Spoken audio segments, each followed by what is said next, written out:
மயிலாடுதுறையில் வணிகர்கள் மற்றும் தொழில் முனைவோருக்கான வருமான வரி விழிப்புணர்வு நிகழ்ச்சி நடைபெற்றது. மயிலாடுதுறையில் வணிகர்கள் மற்றும் தொழில் முனைவோருக்கான வருமான வரி விழிப்புணர்வு நிகழ்ச்சி நடைபெற்றது.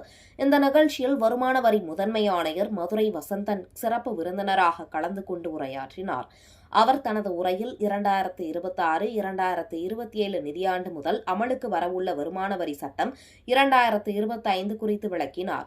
அதில் அவர் கூறியதாவது, மதுரை மண்டலத்தில் 2025 முதல் 2026 நிதியாண்டில் இதுவரை 2832 கோடி வரி வசூல் செய்யப்பட்டு 60% வளர்ச்சி பதிவாகி உள்ளது என்றும் அவர் குறிப்பிட்டார்.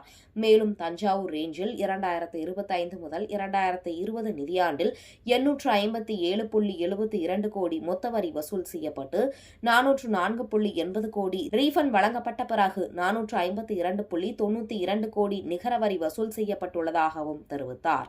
மேலும் 2025 முதல் 2026 நிதியாண்டிற்கான அட்வான்ஸ் டாக்ஸ் இறுதி தவணையை மார்ச் 15ஆம் தேதிக்குள் செலுத்த வேண்டும் என்றும் அவர் வரி செலுத்துவோரை கேட்டுக் கொண்டார். தவறான விளக்குகளை காட்டி ரீஃபண்ட் பெற முயற்சிப்பது சட்டத்திற்கு புறம்பானது என்றும் ஏதேனும் தவறுகள் இருந்தால் திருத்திக் கொள்ளலாம் என்றும் அவர் தெரிவித்தார். மயிலாடுதுறை சேம்பர் ஆஃப் காமர்ஸ் இணைந்து இன்று மாம்ஸ் ஹோட்டலில் இன்று நடைபெற்ற வருமான வரி சட்டம் 2025 பற்றி மிக சிறப்பான நிகழ்ச்சி நடந்தது. இதில் சிறப்பு விருந்தினர் வருமான வரி முதன்மை ஆணையர் 1 மதுரை வசந்தன் ஐஆர்எஸ் அவர்களும், ராஜராஜேஸ்வரி ஐஆர்எஸ் வருமான வரி கூடுதல் ஆணையர் ரேஞ்ச் 2 அவர்களும் கலந்து கொண்டு சிறப்புரையாற்றினார்கள்.